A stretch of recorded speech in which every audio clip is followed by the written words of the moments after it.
Movie के start होते ही हमें बताया जाता है कि आज से तकरीबन 5 साल पहले गॉडजिला और कॉन्ग की बहुत बड़ी फाइट हुई थी, जहां पर गॉडजिला कॉन्ग को हराने के बाद समंदर की गहराइयों में चला गया था और बस उसी दिन के बाद गॉडजिला का कुछ भी पता नहीं चल पाया, किसी ने नहीं देखा उसे। और उसके बाद हमें 5 साल बाद का सीन दिखाया जाता है, जहाँ पर हम एक आइलैंड को देखते हैं जो कि कॉन्ग का घर था असल में। और यहाँ पर हम देखते हैं कि कॉन्ग का साइज अब पहले से काफी बड़ा हो गया है। इसके बाद कॉन्ग सोकर उठता है और पानी में काफी इंजॉय करता है। वहीं पर हम एक छोटी बच्ची को देखते हैं जो कॉन्ग को काफी अच्छी लगती थी। वो दोनों काफी अच्छे फ्रेंड्स भी थे और कॉन्ग उस बच्ची की कोई बात नहीं टालता था, उसकी सारी बातें मानता था। लेकिन ये बच्ची ना तो बोल सकती है और ना ही कुछ सुन सकती है। और यहाँ पर हम कॉन्ग को बहुत ज्यादा अग्रेसिव पाते हैं। कॉन्ग बहुत ज्यादा गुस्से में होता है और वो एक ट्री को खेड़कर आसमान की तरफ फेंकता है, जिससे एनर्जी वॉल टूट जाती है। और यहाँ पर हम ये जान पाते हैं कि असल में कॉन्ग को इस टाउन के नीचे रखा गया था ताकि गॉडजिला फिर से वहाँ पर ना आ जाए, क्योंकि ये दोनों टाइटन्स एक दूसरे को फील कर सकते हैं, तो कहीं ये दोबारा से न लड़ पड़े। अब क्योंकि कॉन्ग पहले से काफी बड़ा हो गया था साइज में, इसीलिए डिसाइड किया जाता है कि उसे यहाँ से कहीं और शिफ्ट कर दिया जाएगा। इसके बाद हमें एक लड़का दिखाया जाता है जो कि कंपनी के लिए काम करता था और वो बेसिकली एक हैकर भी था। और जिस कंपनी में वो काम करता था वो काफी मॉडर्न चीजें बनाया करती थी, लाइक मशीन्स, रोबोट्स एक्सेट्रा। लेकिन उस हैकर को अपनी कंपनी पर थोड़ा बहुत डाउट होता है कि कंपनी कोई ऐसी चीज बना रही है जो नहीं बनानी चाहिए, इसीलिए वो कंपनी का सारा डाटा हैक कर लेता है, जिससे उसे पता चलता है कि ये कंपनी किसी काफी बड़े ऑब्जेक्ट को हांगकांग शिफ्ट कर रही है। लेकिन तभी वहाँ पर अलार्म बजने लगता है और ये गॉडजिला के आने का अलार्म था। देखते ही देखते गॉडजिला समंदर से बाहर निकल आता है। बाहर आते ही वो सब कुछ डिस्ट्रॉय करने लग जाता है। किसी को भी समझ नहीं आ रहा था कि आखिर गॉडजिला सबको क्यों मारता जा रहा है, क्योंकि वो तो एक ऐसा टाइटन है जो इंसानों को सेव करता है, उनकी जान बचाता है। यहाँ पर हम ये जान पाते हैं कि गॉडजिला के पास एक पावर है और वो पावर न्यूक्लियर पावर है। और गॉडजिला अपनी न्यूक्लियर पावर का इस्तेमाल करके पूरी कंपनी को डिस्ट्रॉय कर देता है। इसके बाद ये न्यूज पूरी दुनिया में वायरल हो जाती है कि गॉडजिला आ चुका है। लेकिन इस बार वो चेंज होकर आया है, पहले जैसा नहीं रहा। यानी पहले वो इंसानों को बचाता था, लेकिन अब वो अग्रेसिव है और गुस्से में सबको मारता जा रहा है। कंपनी का ऑनर न्यूज में सबको बता रहा होता है कि हमारी कंपनी एक प्रोजेक्ट पर काम कर रही है, वो बहुत जल्द एक ऐसी डिवाइस बनाने में कामयाब हो जाएंगे कि जिससे गॉडजिला का मुकाबला हो सकता है। इस न्यूज को एक लड़की भी देख लेती है जिसका नाम होता है मेडिसन। लेकिन यहाँ पर मेडिसन इस बात पर एग्री नहीं करती कि गॉडजिला गुस्से में आया है, क्योंकि वो गॉडजिला को बहुत अच्छे से जानती थी। इसीलिए वो इस न्यूज को सिर्फ एक बकवास समझती है, क्योंकि उसका मानना था कि गॉडजिला कभी भी किसी को नुकसान नहीं पहुंचा सकता, बल्कि वो इंसानों की हेल्प करता है, उनकी जान बचाता है। मेडिसन अपने फादर के पास जाकर उन्हें समझाने की कोशिश करती है कि गॉडजिला कभी भी ऐसा नहीं कर सकता और उसके साथ जरूर कुछ ना कुछ किया गया है। लेकिन मेडिसन के फादर उसे समझाने की कोशिश करते हैं कि देखो बेटा, ये सारे क्रिएचर्स, ये सारे टाइटन्स इंसानों की तरह ही होते हैं, यानी इनका मूड चेंज हो सकता है। अब देखो गॉडजिला भी चेंज हो गया है और वो इंसानों को मारता जा रहा है। इसके बाद मेडिसन वहाँ से चली जाती है और वो उस हैकर की ऑनलाइन ऑडियो सुनती है। वो हैकर असल में गॉडजिला के बारे में एक ऑनलाइन ऑडियो अपलोड करता है। यहाँ पर मेडिसन डिसाइड करती है कि वो जाकर उस हैकर से मिलेगी और जाकर उससे सारी बात पूछेगी कि आखिर ये चक्कर क्या है, गॉडजिला अग्रेसिव क्यों हो गया है और उसने उस कंपनी को क्यों डिस्ट्रॉय किया। इसके बाद कंपनी का ओनर एक सीनियर डॉक्टर नेथन से जाकर मिलता है। डॉक्टर नेथन असल में एक साइंटिस्ट भी होते हैं। कंपनी का ओनर डॉक्टर नेथन को बताता है कि आपका जो कॉन्सेप्ट था हॉलो अर्थ वाला, वो बिल्कुल सही था और ये वो जगह थी जहाँ पर टाइटन्स पैदा होते हैं। असल में डॉक्टर नेथन ने एक बुक लिखी थी जिसमें उन्होंने लिखा था कि जमीन के अंदर एक और जमीन भी है जिसका नाम हॉलो अर्थ है। ये छुपी हुई है और किसी को नजर नहीं आती और असल में ये अर्थ टाइटन्स की एनर्जी का सोर्स है। वहीं पर कंपनी का ओनर डॉक्टर नेथन को एक और आदमी से भी मिलवाता है। कंपनी का ओनर डॉक्टर नेथन को बताता है कि हमने हॉलो अर्थ के अंदर ही एनर्जी का एक सोर्स ढूंढ लिया है। अब यहाँ पर हम ये बात तो जानते नहीं कि हॉलो अर्थ आखिर एग्जिस्ट कहाँ पर करती है। हॉलो अर्थ असल में हमारी जमीन के नीचे है और जिस तरह हम सूरज से एनर्जी लेते हैं और सेम उसी तरह हॉलो अर्थ में एक एनर्जी सोर्स है जिससे ये सारे टाइटन्स एनर्जी लेते हैं। और अगर ये लोग उस एनर्जी सोर्स को ढूंढने में कामयाब हो गए तो ये गॉडजिला का मुकाबला भी कर पाएंगे।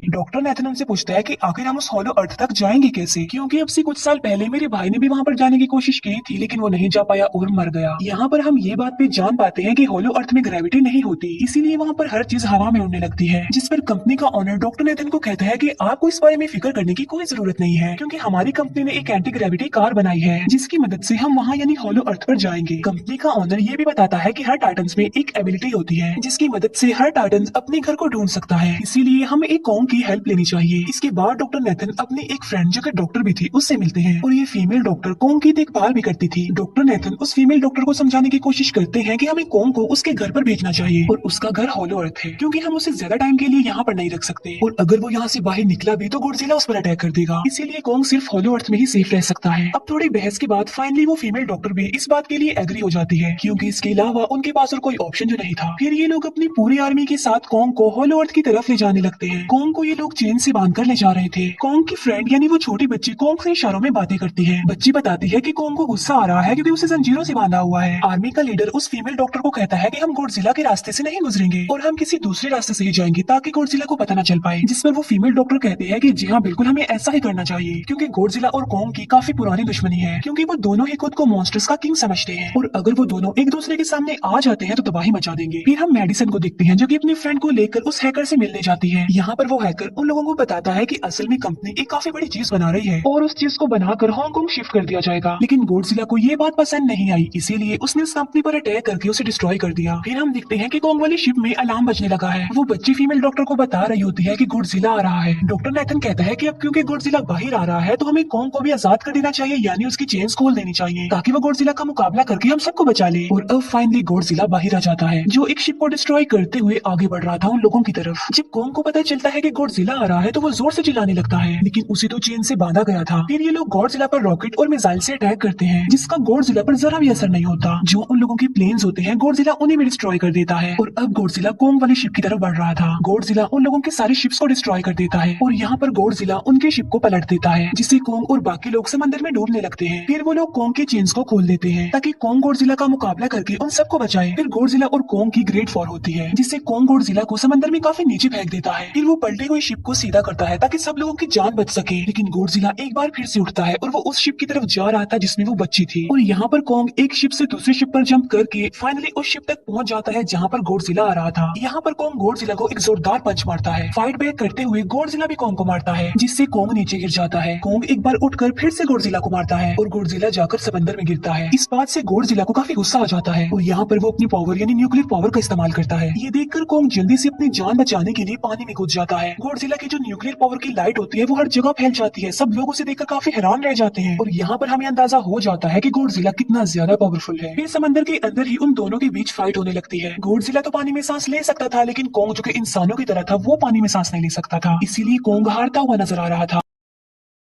फिर गॉडजिला कोंग को मारने के लिए उसे समंदर की गहराइयों में लेकर जा रहा होता है। वो फीमेल डॉक्टर कहती है कि हमें जल्द से जल्द कोंग की हेल्प करनी चाहिए वरना गॉडजिला उसे मार डालेगा। फिर ये बहुत सारे मिसाइल को समंदर में ब्लास्ट कर देते हैं जिससे होता ये है कि कोंग अपनी जान बचाने के लिए बाहर आ जाता है। फिर डॉक्टर नेथन ऑर्डर देते हैं कि सब कुछ ऑफ कर दो, सारे इंजन सारी मशीन को शट डाउन कर दो ताकि गॉडजिला ये समझे कि हम लोग हार चुके हैं और मर चुके हैं। और तब ये लोग सारी चीजों को शट डाउन कर देते हैं। तब गॉडजिला कोंग को गुस्से में दिखता है और फिर वहाँ से चला जाता है। फीमेल डॉक्टर कहती है कि अगर हम आगे बढ़े तो गॉडजिला हमें फिर से फेल करके हम लोगों पर अटैक कर देगा, तो अब हम कैसे आगे बढ़े और हम कोंग को कैसे ले जाएंगे। जिस पर डॉक्टर नेथन कहते हैं कि हम कोंग को उड़ा कर लेकर जाएंगे। दूसरी तरफ हम देखते हैं कि मेडिसिन अपने फ्रेंड्स के साथ उस कंपनी में घुस गई है ये चेक करने के लिए कि आखिर ये कंपनी कौन सी चीज बना रही है जिस पर गॉडजिला को गुस्सा आया और उसने अटैक कर दिया। वहाँ पर उन लोगों को एक काफी बड़े एनिमल के अंडे भी मिलते हैं और फिर जैसे ही उन लोगों को अंडे मिलते हैं उनका डोर लॉक्ड हो जाता है। असल में जहाँ ये लॉक्ड हो जाते हैं वो एक मशीन होती है जो इन लोगों को अंडों समेत काफी तेजी से हांगकांग लेकर जा रही थी। फिर हम देखते हैं कि हेलीकॉप्टर्स के जरिए पूरी आर्मी कोंग को होलो अर्थ के पास पहुंचाने में कामयाब हो जाती है। वो लोग कोंग को कहते हैं कि वो होलो अर्थ वाले केव में चला जाए, लेकिन कोंग वहाँ पर जाने के लिए इनकार कर देता है। फिर ये लोग डिसाइड करते हैं कि वो उस बच्ची के थ्रू कोंग को कहेंगे कि वो वहाँ पर चला जाए क्योंकि कोंग उस बच्ची की कोई बात नहीं डालता था। साथ में कोंग को ये भी कहा जाएगा कि आपकी फैमिली भी वहाँ पर है, आप जैसे और भी क्रिएचर्स हैं वहाँ पर। और यहाँ पर कोंग उस केव में जाने के लिए एग्री हो जाता है और यहाँ पर कोंग उस होलो अर्थ वाली केव में चला जाता है और ये लोग भी अपनी एंटी ग्रेविटी कार की मदद से कोंग के पीछे पीछे जाते हैं। होलो अर्थ एक अलग तरह की दुनिया थी। अब क्योंकि उन लोगों के पास एंटी ग्रेविटी कार्स थी इसीलिए उनकी जान बच जाती है। और होलो अर्थ में अलग अलग तरह के मॉन्स्टर्स भी थे और तभी एक फ्लाइंग मॉन्स्टर उनकी एंटी ग्रेविटी कार पर अटैक कर देता है। वो मॉन्स्टर उस बच्ची पर भी अटैक करने वाला होता है, लेकिन कोंग उस मॉन्स्टर को पकड़ लेता है और उसे मार डालता है और बाद में उस मॉन्स्टर का सर ही धड़ से अलग कर देता है। इसके बाद कोंग तेजी से आगे बढ़ने लगता है जबकि बाकी सब भी कोंग के पीछे पीछे जाते हैं। अब होलो अर्थ पर ग्रेविटी ना होने की वजह से वहाँ के सारे पत्थर हवा में उड़ रहे होते हैं। मेडिसिन और उसके फ्रेंड्स हांगकांग पहुंच जाते हैं और यहाँ पर उन लोगों को उस कंपनी के सीक्रेट वेपन के बारे में पता चल जाता है। गॉडजिला को मारने के लिए इस कंपनी ने एक और गॉडजिला बनाया है और इस नए गॉडजिला का नाम होता है मेगा गॉडजिला। और इस मेगा गॉडजिला को कंट्रोल करने वाला वो आदमी होता है जिसे उस कंपनी के ऑनर ने डॉक्टर नेथन से मिलवाया था। मेगा गॉडजिला की पावर्स को चेक करने के लिए वहाँ पर एक स्कल क्रॉलर को छोड़ दिया जाता है। मेगा गॉडजिला यहाँ पर अपनी पावर्स का इस्तेमाल करके स्कल क्रॉलर को मार डालता है, लेकिन यहाँ पर एक गड़बड़ हो जाती है और वो ये कि उन्हें मेगा गॉडजिला को चलाने के लिए और ज्यादा पावर चाहिए थी और वो पावर सिर्फ और सिर्फ होलो अर्थ में थी। और यही वजह थी कि कंपनी का ऑनर उस एनर्जी सोर्स उस पावर को ढूंढ रहा था ताकि वो मेगा गॉडजिला को दोबारा से जिंदा कर सके। इसके बाद हम देखते हैं कि मेगा गॉडजिला एक्टिवेट हो गया है। मीगा गॉडजिला की जिंदा होते ही गॉडजिला उसे फील कर लेता है और इसीलिए वो हांगकांग जहाँ पर वो मीगा गॉडजिला था उसी तरफ बढ़ने लगता है। होलो अर्थ दिखने में काफी खूबसूरत थी और होलो अर्थ में जो एनर्जी सोर्स था वो एक पहाड़ में था। कोंग उस पहाड़ की तरफ जाता है और उसके डोर को ओपन कर देता है और जोर से दौड़ता है। कोंग को वहाँ पर एक वेपन मिल जाता है जो कि एक एक्स थी और ये एक्स कोई नॉर्मल एक्स नहीं होती बल्कि ये गॉडजिला के बॉडी से बनाई गई होती है जो कि बहुत पावरफुल होती है। कोंग उस एक्स को लेकर एक जगह पर बैठ जाता है बिल्कुल किंग की तरह। गॉडजिला जो कि हांगकांग पहुंच गया था और अब वो मेगा गॉडजिला की तरफ बढ़ रहा था जिससे सब लोग अपनी जान बचाने के लिए इधर उधर भागने लगते हैं। दूसरी तरफ कोंग को एनर्जी सोर्स भी मिल जाती है और यहाँ पर उसे ये भी पता चलता है कि एनर्जी सोर्स उसकी एक्स को भी चार्ज कर सकता है क्योंकि उसकी एक्स चार्ज होने के बाद ही चल सकती है और चार्ज होने के बाद वो और ज्यादा पावरफुल हो जाती है। गॉडजिला को ये बात भी पता चल जाती है कि होलो अर्थ में कोई आया है जिससे गॉडजिला अपने न्यूक्लियर पावर जमीन पर मारता है जिससे वो न्यूक्लियर पावर जमीन को फाड़ती हुई कोंग के पास पहुंच जाती है।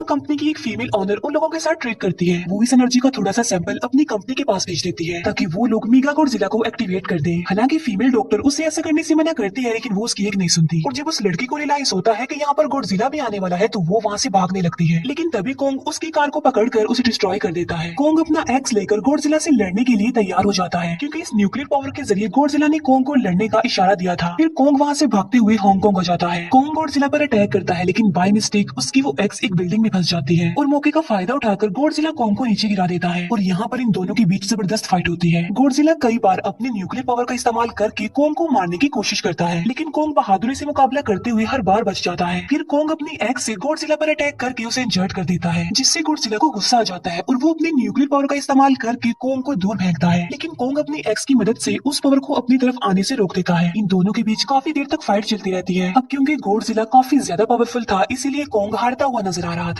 गॉडजिला कोंग को इंजर्ड करके वहीं पर फेंक देता है और उसकी चेस्ट पर पैर रख के जोर से दौड़ने लगता है। उसे देखकर कोंग भी जोर से दौड़ने लगता है और तभी गॉडजिला कोंग को छोड़कर वहाँ से जाने लगता है। हम देखते हैं कि कंपनी के ऑनर को वो एनर्जी सोर्स मिल चुका था जिसके जरिए वो मेगा गॉडजिला को जगा दे। यहाँ पर हमें पता चलता है कि मेगा गॉडजिला से काफी पावरफुल है और उससे साइज में काफी बड़ा भी है लेकिन यहाँ पर मेगा गॉडजिला सब कुछ अपने कंट्रोल में कर लेता है। इसीलिए मेगा गॉडजिला सबसे पहले कंपनी के ऑनर को मारता है और बाद में उसके असिस्टेंट को भी मार डालता है। फिर मेगा गॉडजिला दीवार को फाड़ते हुए बाहर आ जाता है। गॉडजिला जब मेगा गॉडजिला को देखता है तो वो उससे लड़ने के लिए आगे बढ़ता है और उन दोनों के बीच काफी फाइट होती है। अब क्योंकि मेगा गॉडजिला काफी पावरफुल था इसीलिए गॉडजिला हारता हुआ नजर आ रहा था। मेगा गॉडजिला को बहुत ज्यादा मारता है और उसे नीचे गिरा देता है। मेडिसन और वो हैकर मेगा गॉडजिला की पावर्स को ऑफ करने की कोशिश करते हैं लेकिन वहाँ पर सारी मशीन्स में कोड्स लगे हुए थे। दूसरी तरफ हमें कोंग दिखाया जाता है जो कि लड़ने की वजह से काफी इंजर्ड हो गया था और उसकी हालत काफी खराब थी और वो ऑलमोस्ट मरने ही वाला था। वो बच्चे कोंग की हार्ट बीट सुनते हैं तो सबको बताते हैं कि कोंग की हार्ट बीट आहिस्ता आहिस्ता कम होती जा रही है जिस पर डॉक्टर नेथन कहते हैं कि हमें कोंग को बचाने के लिए उसे एक काफी बड़ा इलेक्ट्रिक शॉक देना होगा और ये लोग कोंग को शॉक उसे एंटी ग्रेविटी कार से देते हैं जिससे कोंग को काफी बड़ा झटका लगता है और वो दोबारा से उठकर खड़ा हो जाता है। वो बच्चे इशारों में कोंग को कहते हैं कि देखो गॉडजिला हमारा दुश्मन नहीं है वो हमारा फ्रेंड है इसीलिए जाओ और उसकी हेल्प करो। तब कोंग गॉडजिला को बचाने के लिए चला जाता है। मेगा गॉडजिला अपनी न्यूक्लियर पावर का इस्तेमाल करके गॉडजिला को बस मारने ही वाला होता है कि तभी वहाँ पर कोंग आ जाता है और कोंग यहाँ पर गॉडजिला को बचा लेता है। गॉडजिला फौरन समझ जाता है कि मुझे और कोंग को साथ मिलकर लड़ना चाहिए लेकिन मेगा गॉडजिला इतना ज्यादा पावरफुल था कि वो इन दोनों पर भारी पड़ रहा था। कोंग को अपनी एक्स नजर आती है लेकिन मुसीबत की बात तो ये है कि वो चार्ज नहीं होती लेकिन कोंग फिर भी उस एक्स से मेगा गॉडजिला पर अटैक कर देता है लेकिन मेगा गॉडजिला कोंग को मारता है और वो कोंग को बस मारने ही वाला होता है कि तभी कोंग उसे ऐसा करने से रोक लेता है। अब क्योंकि मेडिसिन और उस हैकर से वो मशीन बंद नहीं हो रही थी जिससे मेगा गॉडजिला की पावर्स को कम किया जाए इसीलिए वो गुस्से में आकर उस मशीन पर पानी डाल देते हैं जिससे मेगा गॉडजिला थोड़ी देर के लिए ऑफ हो जाता है और इसी बात का फायदा उठाकर गॉडजिला अपने न्यूक्लियर पावर के जरिए कोंग के उस एक्स को चार्ज कर देता है और अब कोंग के पास पावर आ चुकी थी इसीलिए वो मेगा गॉडजिला को तबाह बर्बाद करके रख देता है। उसके हाथ पैर तोड़ देता है और उसके सारे बॉडी के पार्ट्स अलग अलग कर देता है और लास्ट में वो मेगा गॉडजिला का सर भी उखेड़ कर फेंक देता है। अब क्योंकि मेगा गॉडजिला मर चुका था तो सब कुछ नॉर्मल हो जाता है लेकिन तभी गॉडजिला फिर से खड़ा हो जाता है और कोंग भी अपनी एक्स लेकर गॉडजिला से लड़ने के लिए तैयार हो जाता है। अब क्योंकि उन दोनों ने एक दूसरे की हेल्प की थी इसीलिए वो नहीं लड़ते। गॉडजिला वापस समंदर में चला जाता है जहाँ से वो आया था और जबकि कोंग अब हमेशा के लिए होलो अर्थ में चला गया है और कोंग उस छोटी बच्ची को भी अपने साथ वहाँ पर ले गया है और इसी के साथ ही इस मूवी का यही पर एंड हो जाता है।